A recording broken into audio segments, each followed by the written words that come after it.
With the thought that Mark Scheifele and Connor Hellebuyck might not be, Jets for much longer, but certainly will be sticking around for at least part of this upcoming season, I wanted to take a couple of days and talk about how the Jets might go all in and how they might stay, a little bit more frugal.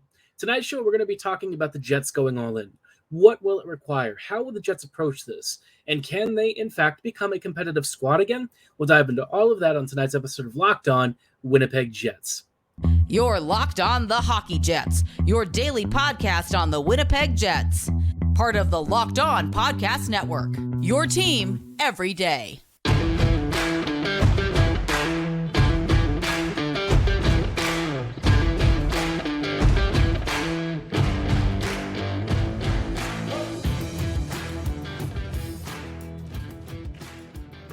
Hello, friends, and welcome to tonight's episode of Locked On Winnipeg Jets, part of the Locked On Podcast Network, your team every day.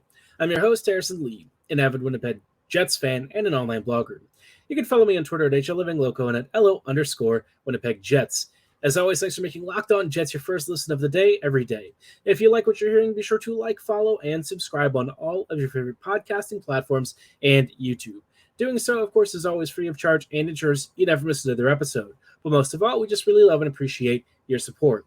Tonight's episode is brought to you by Birddogs. Go to birddogs.com/LockedOnNHL or enter promo code LockedOnNHL for a free white tech hat with any order.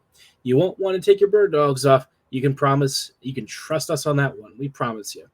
Now, like I said, tonight's episode, I want to talk about, one main hypothetical scenario, right? Next two episodes, we're going to be taking a look at two different ones. In today's episode, we're going to focus on how the Jets might go all in. And I know that sounds a little bit silly, but the reality is Winnipeg is kind of staring down a bit of a double-barreled weapon of sorts, right? The Jets are looking at Mark Scheifele and Connor Hellebuyck potentially walking for nothing. And this is always one of those situations where the Jets probably could have avoided this ages ago, but thanks to kind of I would say kicking the can down the road, maybe not dealing with the situation aggressively, and now finding themselves backed up against the wall, the Jets are kind of in a bit of a tight spot, not going to lie. Now, there's a couple of reasons why I feel like the Jets might be interested in keeping Hellebuyck and Scheifele around for as long as humanly possible. But the most important one, right, the one that really, I think, sells this particular strategy is playoff revenue. Winnipeg really wants that money, and they need those butts and seats. They need the increased attendance, because the reality is if the Jets aren't selling out every night, it's not going to go well. Winnipeg really has to, have sellout crowds, really vibrant playoff atmospheres, all of that fun stuff. Otherwise, the whole vision for the Jets starts to come apart at the seams. Let's be real. We know that while the Jets might be owned by one of the wealthiest folks in Canada, in terms of an operating budget and stuff, the Jets run a pretty tight ship. So this stuff is pretty crucial. And that kind of brings me to, a big question, right? If the Jets are to go all in, if they're really serious about competing, I'm okay to a point keeping Scheifele and Hellebuyck, but it really depends on the Jets being committed to the vision of being a playoff contender. And that, first off means that they're going to have to go for rentals, right? I know that it sounds kind of silly, but the Jets in the past usually brought in some really big trade deadline rentals that actually made a difference. This past season, Niederreiter and Nemesnikov, I thought were really smart, cheap additions. I think the problem is that they just weren't Timo Meier. And that's not really, again, a knock against either player. I think both actually either met or exceeded expectations, especially for what they were able to bring to this lineup. And you might say that, well, given what the Jets paid, you could argue that they brought plenty of value in their own right, and maybe even gave the Jets more than what Meier might have in an unfamiliar environment. Now, I'll say this. Meier probably would have feasted with the Jets, and I think he probably would have been a great acquisition, but, there's no use crying over spilled milk. I think going forward, though, for the Jets this season, they're not going to have a lot of cap space, and Winnipeg is going to have to try and find ways to really play the market and get good value additions.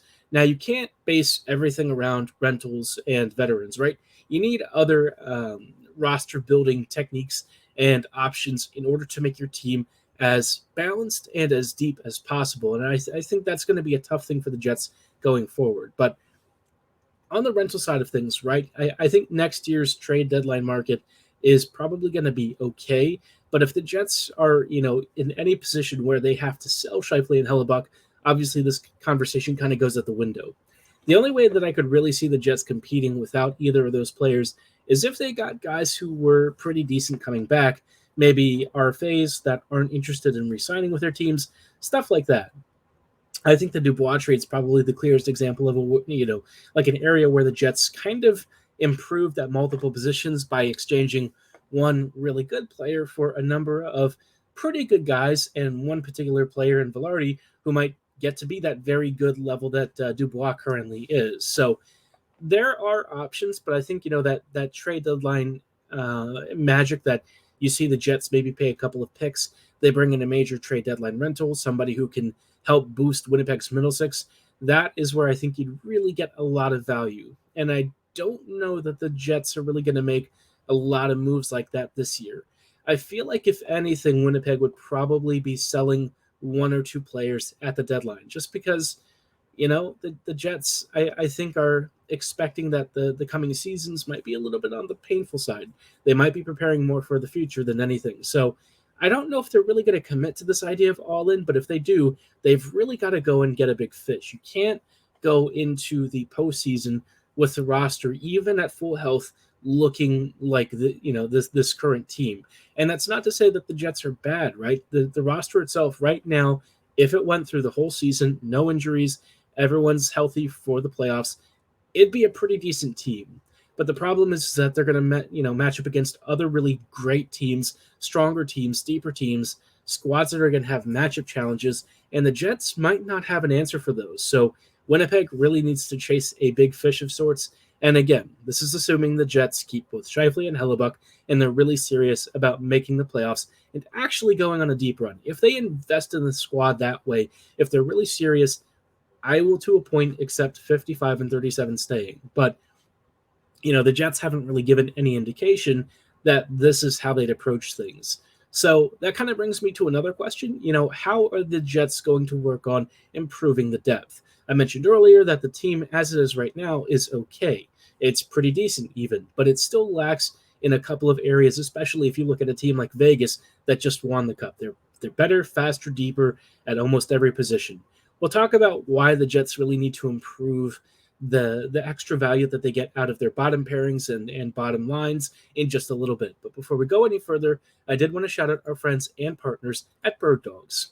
Birddogs are the only pants that make you feel and look as good as you feel, featuring great anti-stink sweat-wicking fabric, a soft, stretchy material, and fashion-forward designs that give you plenty of opportunities and flexibility to show off in your bird dogs that give you a more sculpted look, let you hit the greens with your friends looking stylish, and even give you choices between great shorts, maybe some long pants.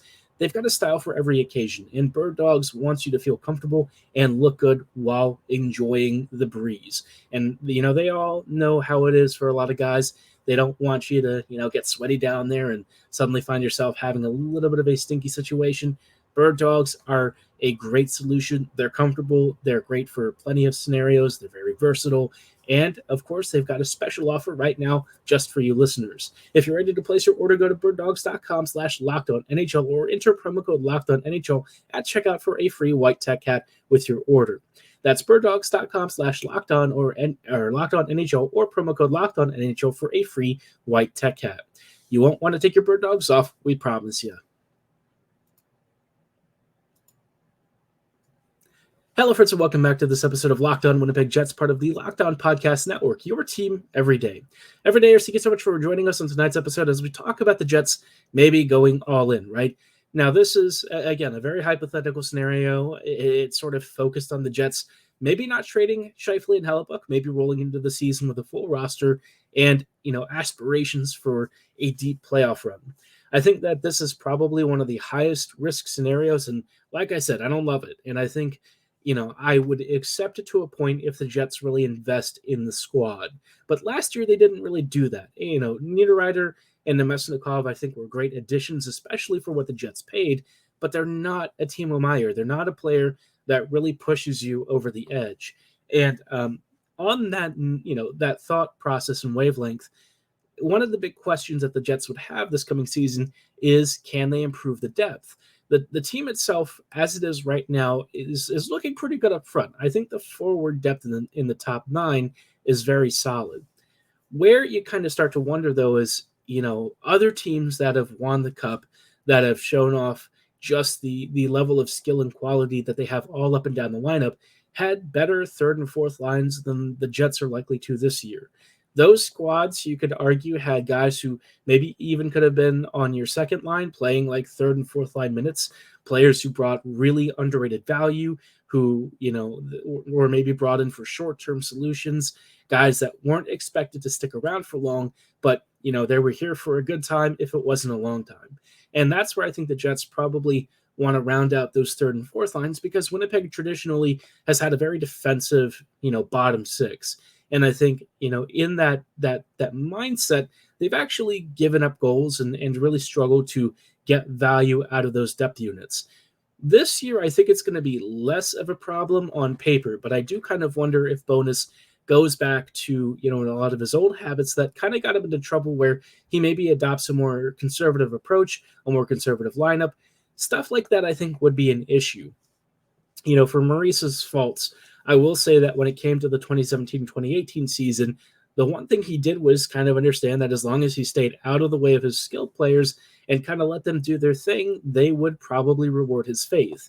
He just didn't do that enough, and I think we saw the aftermath in the seasons after that, what happens when he tried to change things around, make some executive decisions that didn't really pan out, all that fun stuff.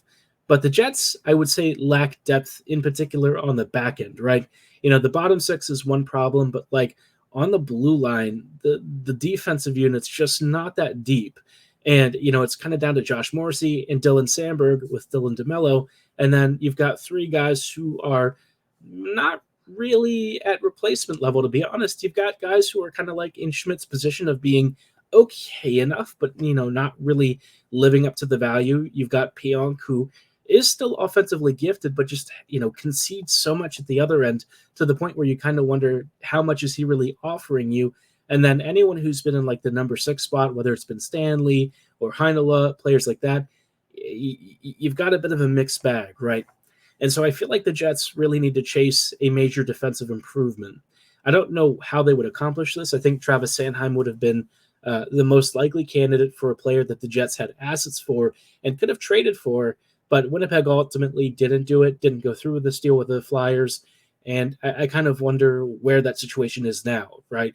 Would Sanheim even be willing to come to Winnipeg? He's not far from there, from the Manitoba region. He played for Brandon, if I recall correctly. So there's some local connections. He would also be Winnipeg's like second or third best defender. And I think the Jets really could benefit from having a guy who's great at moving the puck and would really boost not only the team's depth on the back end, but just their overall puck moving depth in general. Right now, Winnipeg, again, like I said, would have to kind of have a fully healthy team all the way through the season to have a real chance against teams like Vegas and Colorado. Even the Avs, you've seen the post-Cup season was a bit of a step back, had some major injuries, and yet they were still pretty dangerous. The Jets, on the other hand, just really struggled to score for much of the year, and I think, this coming season, it's going to be less of a problem.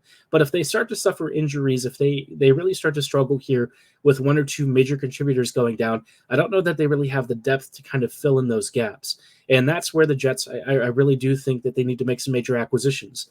Somebody on the back end, somebody for your bottom or middle 6, players like this that are really skilled and can bring some underrated value, maybe even like a Sam Gagner kind of acquisition.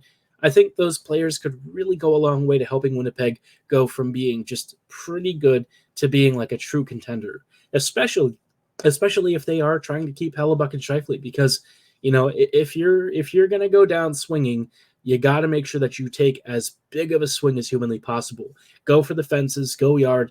You can't really settle for half measures. Otherwise, the Jets are going to find themselves in another situation where they either miss the playoffs just barely, or if they make the postseason, they're out in rounds 1 or 2, right? It can't be that situation again with this team. They can't really afford to, misuse the last season of both of these players. It's got to be now or never. And part of that might also be benefited from the addition of some ELCs rounding out spots that the Jets don't fill with veteran acquisitions. We'll talk about which players might be the most likely to potentially steal a spot, maybe even get in, through the Black Aces squad or something like that in just a little bit.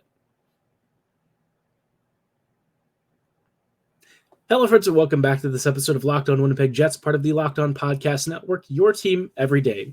We are just wrapping up with some final thoughts of tonight's show, talking about how the Jets might go all in if they're really serious about trying to make the playoffs and going on a deep run with Scheifele and Hellebuyck while they've still got them. Now, like I've said before, this is all hypothetical. We know how the Jets usually are at the trade deadline. We know that they haven't always been as aggressive as we'd like them to be, and I think this past season was a really good, showing of what happens when the Jets sort of lack confidence in the roster and aren't willing to spend a lot to improve it. Now, all of that is true, right? The Jets need to make some trade deadline acquisitions. They really need to fill out the depth. All of that stuff is really crucial. But one core and critical component of what made previous Jets teams successful is when you had ELCs rounding out the margins, right?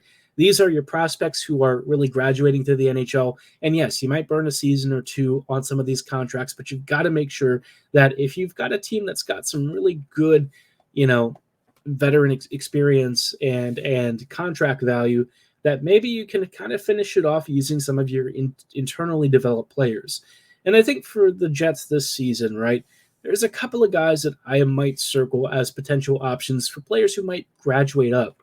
The biggest one is obviously Brad Lambert. I think he, for me, is the kind of player who still needs time in the minor leagues. I don't think he's really ready yet, but if he were to, have a really big showing in camp, right, shows that he might be ready for more responsibility at the NHL level, maybe even gets a couple of games and looks really good, that might be a guy that you call upon because he's got the natural finishing talent, the offensive playmaking skill, and the skating and speed that the Jets don't really have a lot of.